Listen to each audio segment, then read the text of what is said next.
प्रियंक्स commerce classes में आप लोग का फिर से स्वागत है। चलिए हम कुछ और जर्नल एंट्री डिस्कस करते हैं। ठीक है, तो उस जर्नल एंट्री को डिस्कस करने से पहले चलिए हम कुछ कॉन्सेप्ट डिस्कस कर लेते हैं कि वो कॉन्सेप्ट क्या चीज़ होती है। ठीक है, एक कॉन्सेप्ट होता है अकाउंट्स में जिसको हम कहते हैं डेप्रीसिएशन। अब ये डेप्रीसिएशन क्या है? ठीक है, डेप्रीसिएशन का सिंपल सा मतलब है कि because of use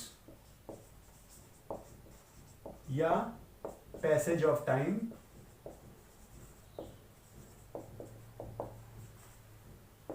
reduction in value of fixed asset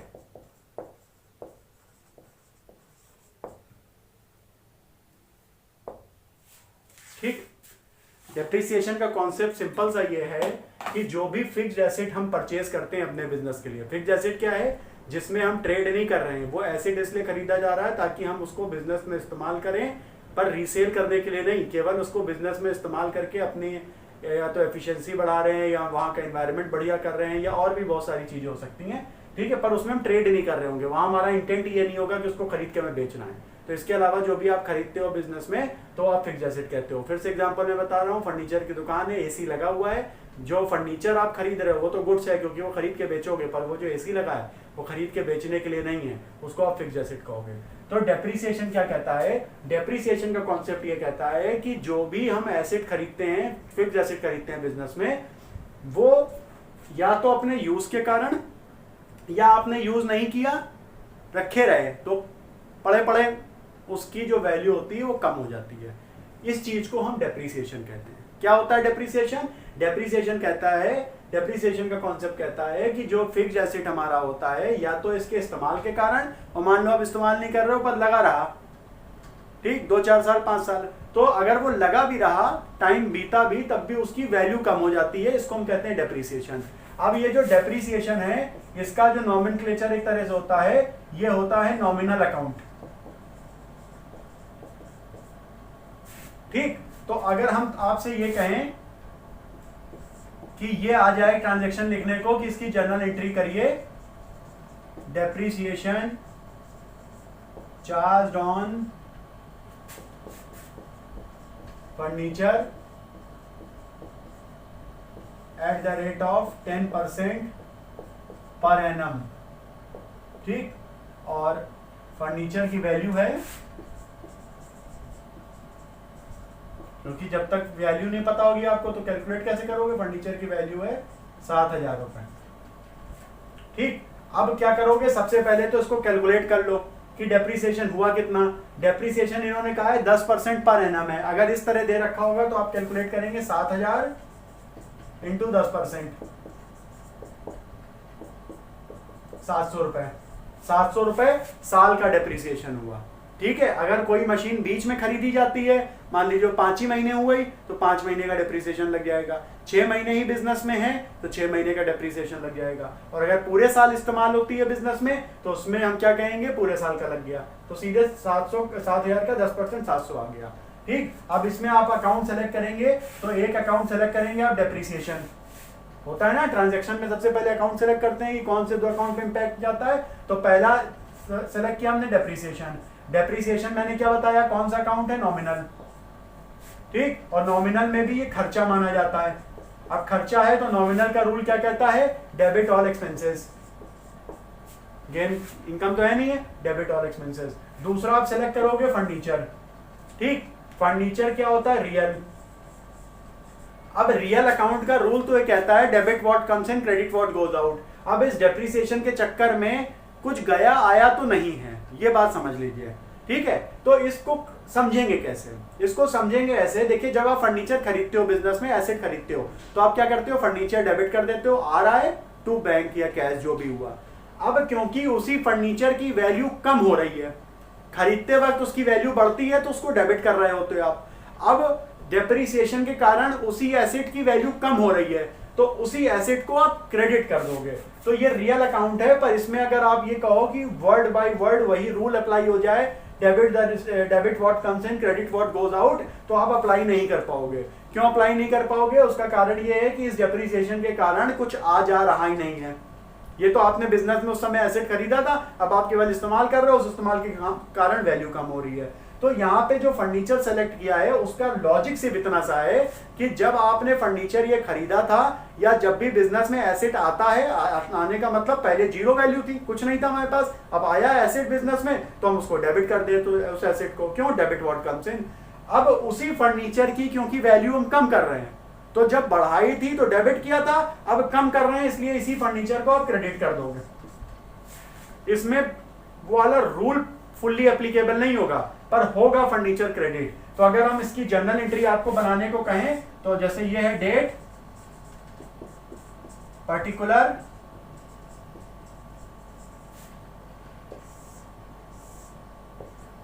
laser folio amount debit amount credit. तो अगर आप इसकी जर्नल एंट्री बनाने को आपको कहें तो आप डेप्रिसिएशन अकाउंट डेबिट करोगे,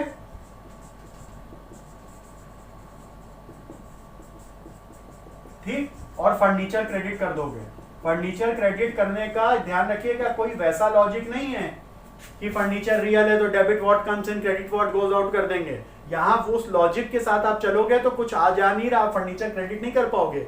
सिर्फ लॉजिक इतना सा है, जब फर्नीचर आया था उसकी वैल्यू बढ़ी थी, भाई पहले कुछ नहीं था हमारे पास, अब 7,000 का फर्नीचर आया तो 7,000 से वैल्यू बढ़ाई। देखिए जब वैल्यू बढ़ी फर्नीचर की तो आपने डेबिट किया था, डेप्रिसिएशन से वैल्यू कम होती है, क्यों, क्योंकि मैंने आपको बताया डेप्रिसिएशन का कॉन्सेप्ट ये कहता है कि या तो बिजनेस में यूज करने से या आप उसको रखे भी रहोगे बिजनेस में, तब भी ये माना जाता है उसकी वैल्यू कम हो जाएगी। जो चीज पहले 7,000 की खरीदी थी अब वो 7,000 की नहीं होगी, ठीक है। तो अगर ऐसी कोई चीज है तो उसकी वैल्यू कम हो रही है, तो कम हो रही है तो वो जो जब बढ़ती है वैल्यू किसी एसेट की खरीदते वक्त क्या होती है, एसेट की वैल्यू बढ़ती है, क्यों, क्योंकि पहले वो बिजनेस में नहीं था, जीरो था, अब आप 7,000 का ले आए तो इसलिए फर्नीचर डेबिट कर दिया। अब क्योंकि उसी एसेट की वैल्यू कम हो रही है तो वही एसेट क्रेडिट कर दिया जाएगा। क्रेडिट करने का सिर्फ एक ही मकसद है ताकि उस एसेट की हम वैल्यू कम कर पाए। 700 से इस कैलकुलेशन को कोई करने की बहुत बड़ी मतलब ऐसा नहीं है कि बहुत डिफिकल्ट चीज है। फर्नीचर की वैल्यू दे रखी है 7,000, रेट ऑफ डेप्रिसिएशन दे रखा है। नॉर्मली डेप्रिसिएशन में इसी तरह रेट दे दिया जाता है 10%, 5%, 15%। अब आपने 10% लगा दिया, 7,000 का 10% 700 आया, 700 से एंट्री हो गई। डेप्रिसिएशन इसलिए डेबिट हुआ है क्योंकि ये नॉमिनल अकाउंट माना जाता है और नॉमिनल में भी ये खर्चा है, इनकम नहीं है किसी तरीके से। एप्रिसिएशन का भी कॉन्सेप्ट होता है पर वो उसकी एंट्री नहीं की जाती है। एप्रिसिएशन की एंट्री केवल आपको लैंड में मिलेगी, बाकी जितने भी एसेट होते हैं सब डेप्रिसिएट होते हैं, एप्रिशिएट कोई नहीं होता है। एप्रिशिएट केवल अकाउंट्स में हम लैंड की जो वैल्यू होती है उसी को एप्रिसिएशन मानते हैं, बाकी किसी को भी एप्रिसिएशन नहीं मानते हैं। कोई भी एसेट होगा अदर देन लैंड उसको हम डेप्रिशिएट ही करेंगे, ठीक है। ये आपकी हो गई आपकी जनरल एंट्री। आइए एक दूसरा कॉन्सेप्ट पढ़ते हैं।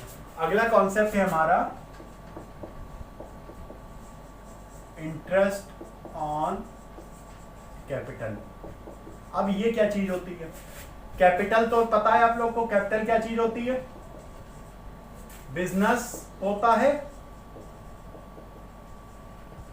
और बिजनेसमैन होता है, ये दो अलग अलग चीज होती हैं। हम जो एंट्री करते हैं वो ये मान के करते हैं कि हम बिजनेस हैं। अब बिजनेसमैन बिजनेस को पैसा देता है जिसको हम कैपिटल कहते हैं, या कुछ दिया उसको कैपिटल कहेंगे। अब अगर बिजनेसमैन ने बिजनेस को कुछ दिया है, मान लीजिए पैसा दिया है, ठीक, तो एक कॉन्सेप्ट होता है जिसको हम कहते हैं इंटरेस्ट ऑन कैपिटल। वो ये कहता है क्योंकि बिजनेस ने बिजनेसमैन से कुछ लिया है जिसको हम पैसा कह सकते हैं, तो ये जो बिजनेस है ये बिजनेसमैन को ब्याज देगा। अब आप सिंपल सा ये समझ लीजिए, एक इंसान है, ये दूसरा इंसान है, इस इंसान ने इसको कुछ पैसे दिए। अब पैसे दिए तो ये आदमी क्या करेगा, पैसे तो वापस करेगा बाद में, ये मीनवाइल ब्याज देगा इसको। तो अगर मैं आपसे ये कहूं कि इंटरेस्ट ऑन कैपिटल क्या चीज है, तो इंटरेस्ट ऑन कैपिटल वो ब्याज है, वो इंटरेस्ट है जो बिजनेसमैन को दिया जाता है। कौन देता है? बिजनेस देता है। क्यों? क्योंकि बिजनेसमैन ने यहां उसको पैसा दिया है, इसलिए बिजनेस उसको इंटरेस्ट प्रोवाइड करेगा। अब क्योंकि इंटरेस्ट ऑन कैपिटल ब्याज हुआ, बिजनेस दे रहा है, तो बिजनेस के लिए ये एक्सपेंस हो गया, नॉमिनल अकाउंट एक्सपेंस, ठीक।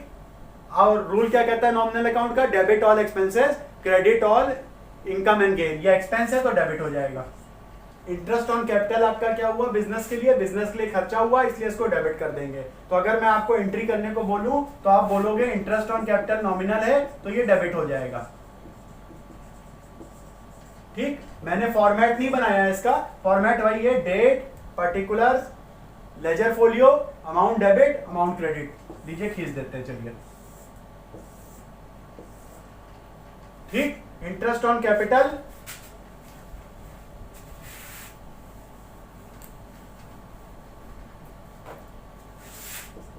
डेबिट,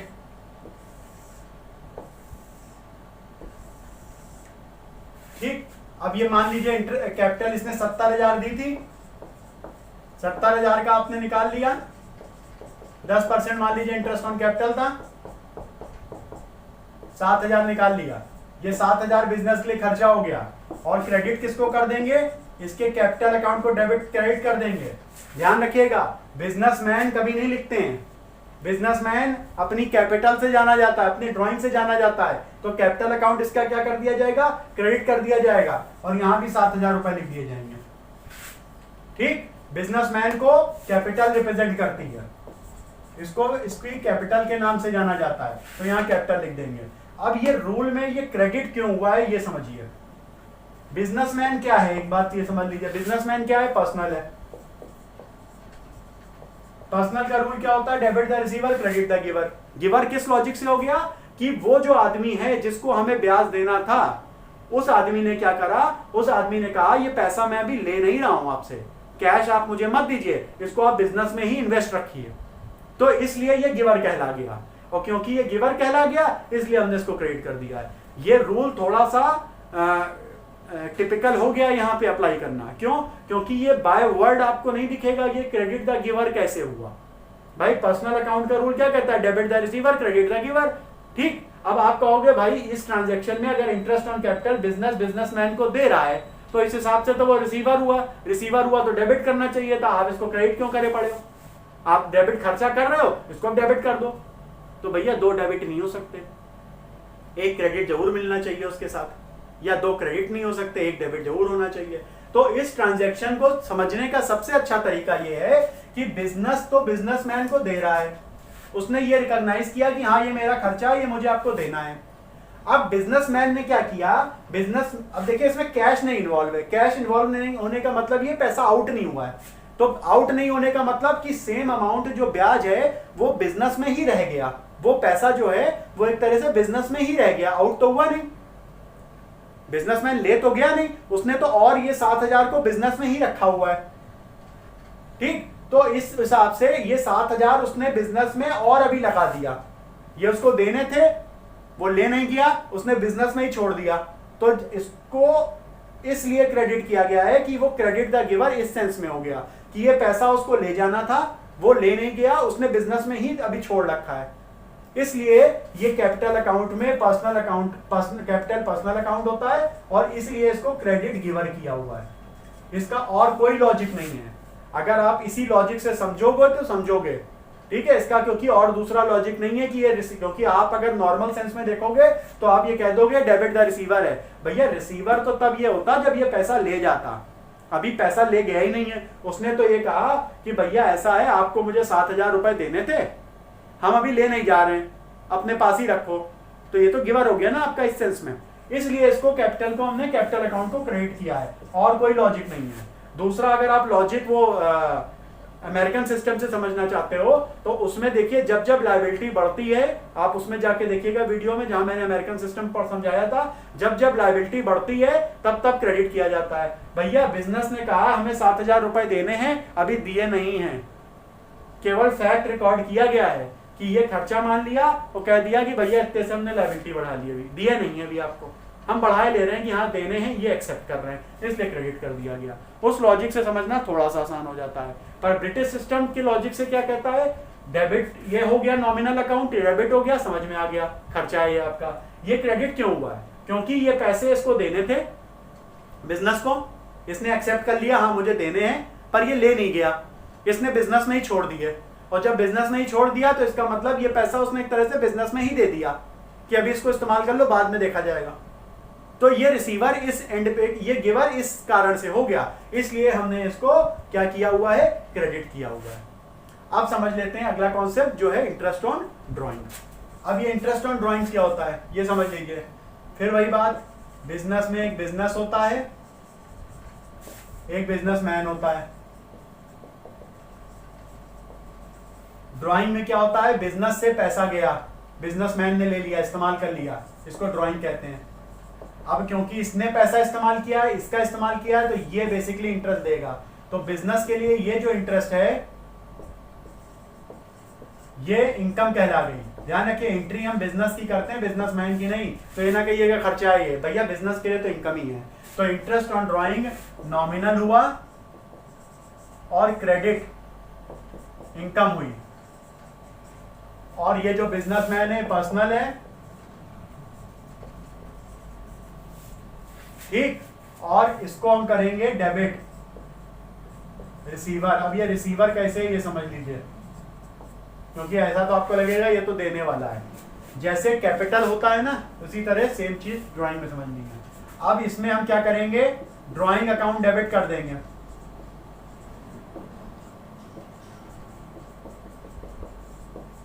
और इंटरेस्ट ऑन कैपिटल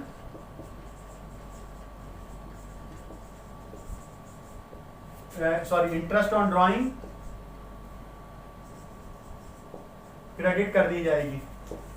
इसको निकालने का भी वही परसेंटेज वाला फॉर्मूला होता है। मान लिया 600 निकला, ठीक। अब डेबिट किया हमने ड्राइंग अकाउंट, क्यों, हम इसमें कॉन्सेप्ट ये लगाते हैं, बिजनेसमैन को रिप्रेजेंट करती है, बिजनेसमैन पर्सनल अकाउंट होता है, ये डेबिट द रिसीवर हो गया। अब ये रिसीवर किस सेंस में हो गया, अब देखिए रिसीवर इस सेंस में है, इसको ये पैसा हमको देना था। ये बात समझ में आपके आई, भाई जो ब्याज है ये हमको देगा इस केस में, इसने हमको दिया नहीं। अगर दिया नहीं तो इसका मतलब ये पैसा इसने अपने पास रख लिया अभी, क्योंकि कोई कैश का ट्रांजैक्शन तो हो नहीं रहा, इसलिए इसको रिसीवर बोला गया। इसको रिसीवर बोलने का लॉजिक क्या है, इसको रिसीवर बोलने का लॉजिक सिर्फ इतना सा है कि इस बंदे को हमको पैसा देना था, इसने हमें दिया नहीं है। क्यों दिया नहीं है, आप अगर देखिए, अगर दिया हुआ होता तो यहाँ पे कैश दिख रहा होता, इसने हमें दिया नहीं है, ठीक, दिया नहीं है मतलब अपने पास अभी रखा हुआ है, रखा हुआ है तो मतलब ये रिसीवर हो गया। इसको डेबिट करने का सिर्फ इतना सा लॉजिक है ड्राइंग अकाउंट को डेबिट करने का। अगर आप पर्सनल का रूल वैसे देखेंगे, debit the receiver credit the giver, तो आप फिर अप्लाई करते वक्त गड़बड़ करा जाओगे अगर आप बाय वर्ड उसको अप्लाई करने की कोशिश करोगे। हमें उसका रियल इंटरप्रिटेशन क्या होता है रिसीवर का, वो देखना है। अब कैसे है, इंटरेस्ट ऑन इनकम तो इंटरेस्ट ऑन ड्राइंग तो जो मेरी है वो इनकम हो गई। क्यों, क्योंकि यहाँ बिजनेसमैन ने पैसा इस्तेमाल किया, उसका वो ब्याज देगा, इसलिए उसको क्रेडिट कर दिया। पर ड्राइंग डेबिट क्यों किया है, भाई हमने बिजनेसमैन को सेलेक्ट किया तो पर्सनल आया, पर्सनल का मतलब डेबिट द रिसीवर। अब ये रिसीवर कैसे हुआ, रिसीवर इसी लॉजिक से हुआ। किस लॉजिक से, जो मैं बता रहा हूं, ध्यान से सुनिएगा। ये पैसा इसको मुझे देना था, इसने मुझे दिया नहीं, अपने पास रखा हुआ है। दिया क्यों नहीं, देख लीजिए, अगर दिया होता तो यहाँ कैश की एंट्री कहीं आपको दिख रही होती, पैसे का मूवमेंट दिख रहा होता। ये इसने दिया नहीं है, ये अपने पास रख रखा है अभी, ठीक है, बाद में हिसाब किताब किया जाएगा। इस लॉजिक से ये अभी ये रिसीवर हो गया, क्योंकि इसके पास अभी रखा हुआ है, इसने मुझको दिया नहीं, इसीलिए ड्राइंग अकाउंट डेबिट कर देंगे और इंटरेस्ट ऑन ड्राइंग क्रेडिट कर देंगे। ये मेरी इनकम है, ठीक, बिजनेस की इनकम है। आइए अब अगला ट्रांजेक्शन डिस्कस करें।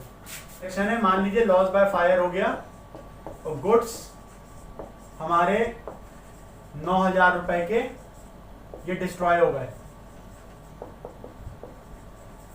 ठीक। तो ये जो लॉस बाय फायर है ये मेरा एक्सपेंस है, लॉस है, इसलिए इसको डेबिट कर दिया, ठीक। और इस गुड्स को क्रेडिट कर दिया। अब गुड्स को तो क्रेडिट नहीं करते, ये बेसिकली कौन सा सामान मेरा जला होगा, ये वो सामान जला होगा जो मैंने खरीद के रखा होगा, तो हम परचेज क्रेडिट कर देते हैं। हमने आपको बताया था गुड्स के साथ कभी गुड्स नहीं लिखते, या तो सेल होगा, परचेज होगा, परचेज रिटर्न होगा कि सेल रिटर्न होगा। तो ना तो ये सेल रिटर्न है, ना परचेज रिटर्न है, और ना सेल है ये, क्योंकि ये जो सामान जला है ये उसी सामान से जला होगा जो हमने खरीद के अपने पास रखा होगा। तो जब परचेज करते हैं तो डेबिट हो जाता है। अब वही सामान नष्ट हो गया, खत्म हो गया, तो सेम परचेज क्रेडिट आपने कर दी, 9,000 रुपए लिख दिया, ठीक है। अब इसी से जुड़ी हुई एंट्री मान लीजिए ये कह रहा है insurance company accepted a claim of ₹5,000। ये कह रहा है इंश्योरेंस हमने करा रखा था, तो अब इंश्योरेंस जब लॉस हो गया तो हमने बुक कर दिया, बाद में हमने इंश्योरेंस क्लेम फाइल किया। इंश्योरेंस क्लेम जब फाइल किया तो इंश्योरेंस कंपनी ने 5,000 का क्लेम एक्सेप्ट कर लिया। पूरे 9,000 नहीं देंगे, 5,000 देंगे। तो अब जब वो 5,000 देंगे तो इंश्योरेंस कंपनी को डेबिट कर दो।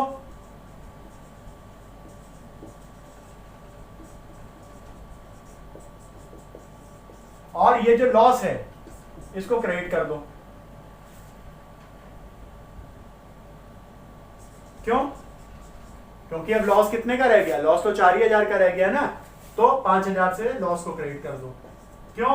पहले जब लॉस आपने माना था 9,000 रुपए का, अब आपको ये पता चल गया कि 5,000 रुपए तो ऑलरेडी मिल रहे हैं आपको इंश्योरेंस कंपनी से, तो लॉस तो आपका 4,000 हो गया। तो पहले जब लॉस आपने 9,000 का माना था, अब एक्चुअल में 4,000 का रखना है, तो लॉस बाय फायर को 5,000 से आप क्रेडिट कर दीजिए। क्यों? 9,000 से डेबिट किया था, अब 5,000 से क्रेडिट कर दोगे तो अपने आप ही 4,000 बचेगा। और यहां जो इंश्योरेंस कंपनी है ये मेरा डेटर है, इसको हमने डेबिट कर दिया 5,000 से। ये रिसीवर इस सेंस में हुई कि उसने क्लेम एक्सेप्ट कर लिया, क्लेम का रिसीवर है ये, क्लेम एक्सेप्ट कर लिया और बाद में लॉस बाय फायर आपने क्रेडिट कर दिया। क्यों? क्योंकि पहले जो नुकसान आपने 9,000 से माना था, अब उसको 5,000 से कम करना पड़ेगा आपको। ये इनकम नहीं हुई, बस लॉस का कम होना इनकम कहलाता है, इसलिए इसको लॉस बाय फायर को नॉमिनल होते हुए हमने क्रेडिट कर दिया।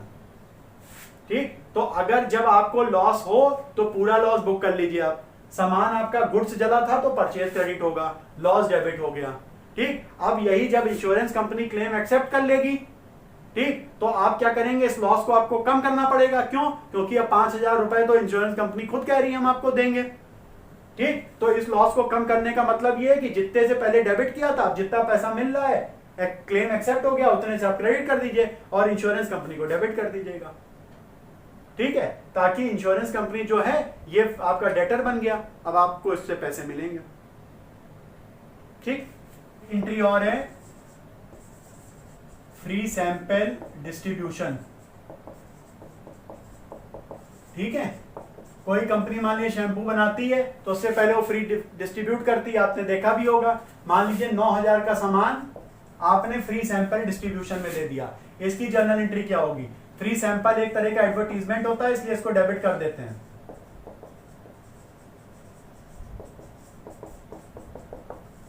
ठीक, और ये फ्री सैंपल दे किससे रहे हो? देखिए सेल नहीं है इसलिए वो क्रेडिट नहीं होगा, ना परचेज रिटर्न है ना सेल रिटर्न है। बेसिकली ये आप उसी सामान से दे रहे हो जो आपने खरीदा होगा, इसलिए परचेज क्रेडिट कर देते हैं। परचेज जब आप करते हैं तो वो डेबिट हो जाती है, अब उसी सामान से आप आउट कर रहे हो तो इस लॉजिक से वो क्रेडिट हो जाएगी 9,000 रुपए से। इतना सा लॉजिक है, यहाँ कोई इनकम नहीं हो रही है कि हमने इनकम के कारण ये किया, पर इनका ये कहना है जब आप खरीदते हो सामान तो परचेज डेबिट होती है, अब उसी से आप दे रहे हो, उसी सामान से तो दे रहे हो, तो वही परचेज क्रेडिट हो जाएगी, इसलिए इन्होंने इसको कर दिया 9,000 से परचेज क्रेडिट कर दी। इसका लॉजिक से कितना है? देखिए ब्रिटिश सिस्टम में एक दिक्कत है, बहुत सारी चीजें बाय वर्ड आप अगर अप्लाई करना चाहोगे तो नहीं समझ में आएगा आपको। हाँ, अगर आप उसके लॉजिक में अंदर तक घुसना चाहते हो तो आप मेरी बात सुनोगे तो आपको वो लॉजिक समझ में आ जाएगा। किस लॉजिक से? 90% चीजें तो बाय वर्ड अप्लाई हो जाती हैं, पर 10% ऐसी हैं जो बाय वर्ड अप्लाई नहीं होंगे, मतलब जो रूल लिखाए हैं रूल बाय वर्ड अप्लाई नहीं होंगे, बाय लॉजिक अप्लाई होते हैं। ये वैसे ही है जैसे ब्रिटिश सिस्टम में बहुत सारी स्पेलिंग होती है। एक स्पेलिंग का मैं एग्जांपल बता रहा हूं आपको, ऑनर। अब जब ऑनर लिखने की बारी आएगी तो नॉर्मली अगर आप बाय वर्ड चलो जैसा आपने बोला है तो आप ओ से लिखने लगोगे, पर नहीं, आपको जब लिखने की बारी आती है तो आप एच से अपने आप लिखने लगते हो। उसका कारण क्या है? क्योंकि ब्रिटिश सिस्टम ये कहता है वहां एच साइलेंट है। अब ये तो हमें ब्रिटिशर ने बताया तभी पता चला। इसी तरह यहाँ पे भी है, कुछ चीजें बाय वर्ड नहीं अप्लाई हो पाती हैं, वो बाय मीनिंग या बाय इंटेंट अप्लाई होती हैं। 95% लॉजिक या जो आपका ट्रांजैक्शन है उस पे रूल बाय वर्ड अप्लाई हो जाएंगे। आपको दिखेगा ये debit the receiver, credit the giver है, पर कुछ चीजें ऐसी हैं जो आपको, जैसे अभी मैंने कैपिटल वाले में बताया, वहां आपको रिसीवर लग रहा है पर वो गिवर है। जब आपको गिवर लग रहा है तो रिसीवर है। क्यों? क्योंकि वहां जो लॉजिक है वहां वो इंपॉर्टेंट है। उस लॉजिक के हिसाब से वो जो वर्ड है वो कभी कभी मैच करता हुआ आपको नहीं दिखेगा, पर जब आप इन डेप्थ मेरी वीडियो को सुनेंगे तो आपको फिर वो लॉजिक समझ में आ जाएगा कि उस वर्ड के साथ वो लॉजिक कैसे मैच कर रहा है। ठीक है, वरना आप कुछ चीजें 2-4% चीजें ध्यान रख सकते हैं। जैसे इंश्योरेंस कंपनी वाली मैंने चीज बताई, पहले लॉस बाय फायर आपने डेबिट कर दिया, परचेज क्रेडिट कर दिया। अब इंश्योरेंस कंपनी ने क्लेम एक्सेप्ट कर लिया, तो जो लॉस बाय फायर पहले आपने 9,000 का माना था, उसको आप कह रहे हो कि भाई 5,000 का तो मुझे मिल ही जाएगा। तो जब 5,000 का मिल जाएगा तो भाई कम करिए उतने से लॉस अपना। अब आपका लॉस 9,000 का थोड़ा रहा, वो तो 4,000 का रहा, तो वही लॉस बाय फायर आपने क्रेडिट कर दिया। डेबिट किसको करोगे? डेबिट आप इंश्योरेंस कंपनी करोगे, क्योंकि उसने ये एक्सेप्ट किया है, उसने ये एक्सेप्ट कर लिया अपने यहाँ, वो क्लेम रिसीव कर लिया अपने यहाँ, तो वो क्लेम का रिसीवर हो गया, डेबिट द रिसीवर। अब आप ये कहोगे वो तो देगा पैसे, भाई जब पैसे देगा तब की तब देखेंगे, तब बैंक अकाउंट डेबिट करके उसको क्रेडिट कर लेंगे, तब पैसे देने की बारी आएगी। अभी तो क्लेम एक्सेप्ट करने की बारी है ना, तो क्लेम अभी उसने एक्सेप्ट किया है, उसने मेरा क्लेम पेपर रिसीव कर लिया, इसलिए हमने इंश्योरेंस कंपनी को डेबिट कर दिया। ठीक है, दूसरे लॉजिक से वो मेरा डेटर बन गया। भाई उधार पे सामान बेचते हो तो देखिए पार्टी डेबिट करते हो, क्यों? क्योंकि बाद में पैसे लेने होते हैं। उसी लॉजिक से वो मेरा डेटर बन गया, मैं बाद में उससे पैसे लेने हैं। ठीक है, अब फ्री सैंपल की बात हो गई। 9,000 रुपए का फ्री सैंपल डिस्ट्रीब्यूट किया। फ्री सैंपल कुछ नहीं होता, एडवर्टीजमेंट होता है। एडवर्टीजमेंट नॉमिनल होता है, नॉमिनल मतलब खर्चा को डेबिट कर दिया। अब ये जो सैंपल है ये कहां से दिए होंगे? भाई खरीद के जो लाए होंगे बेचने के लिए, उसी में तो सैंपल दे दिया। हमने आपको बताया था जो भी गुड्स होता है उसको सेल परचेज या परचेज रिटर्न या सेल रिटर्न में लिखते हैं। तो यहाँ सेल रिटर्न और परचेज रिटर्न का तो कोई मतलब नहीं लिखने का, क्योंकि ये सामान, ये जो आपने सैंपल दिया है ये आउट ऑफ उसी स्टॉक के दिया है जो परचेज करके लाए थे। जब परचेज करके लाए थे तो परचेज डेबिट किया, अब यहीं से सामान ले जा रहे हो इसलिए परचेज क्रेडिट हो जाएगा। सिर्फ इतना सा इसका लॉजिक है। चलिए एक और ट्रांजेक्शन देख लेते हैं।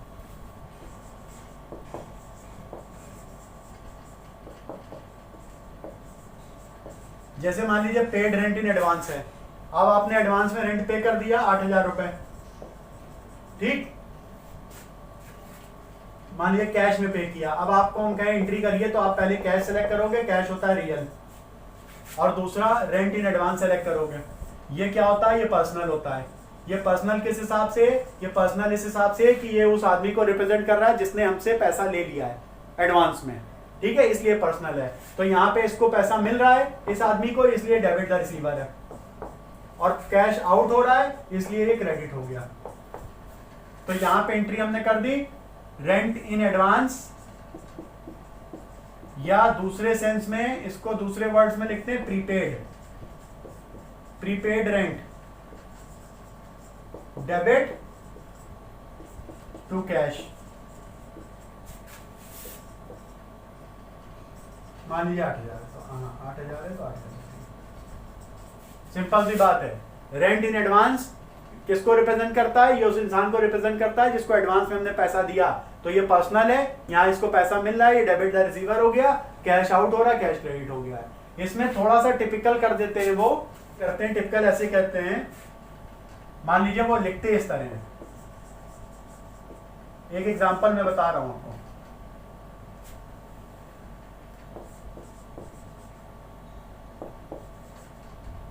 नीचे चलिए लिख देते हैं,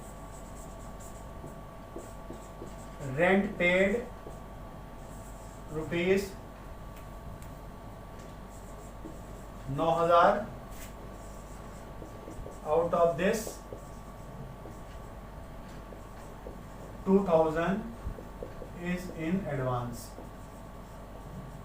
अब इनका ये कहना है कि रेंट तो पे हुआ 9,000, जिसमें से 2,000 एडवांस था, मतलब 7,000 एडवांस नहीं था। 7,000 तो जो पुराना था वो पुराना था, रेंट जो बाकी जो एडवांस में पे हुआ है वो केवल 9,000 है, वो इसी में 2,000 है, वो इसी में शामिल है। अब इसकी एंट्री क्या होती है? जब आप रेंट पे कर रहे होते हो तो आपको ये इस समय ये नहीं पता था कि ये 2,000 एडवांस में है, तो आपने तो रेंट को खर्चा माना, डेबिट कर दिया और कैश क्रेडिट कर दिया पूरे 9,000 से।